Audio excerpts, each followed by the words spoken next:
Welcome to Let Me Fix This. Enjoy the video. You start by ensuring access and a minimal pipeline file.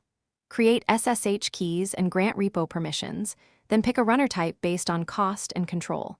Once done, add a single build job to your pipeline file that installs dependencies and runs tests. This immediate step validates credentials, runner connectivity, and basic execution.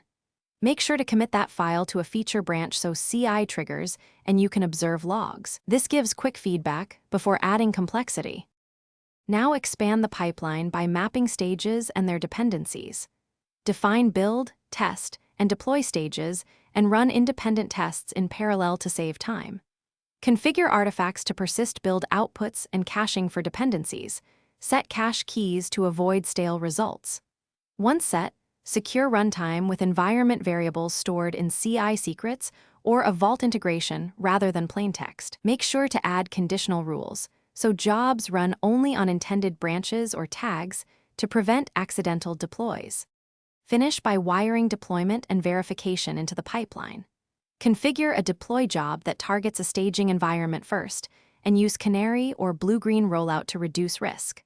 Follow deploy with automated smoke tests and explicit rollback conditions triggered on failures.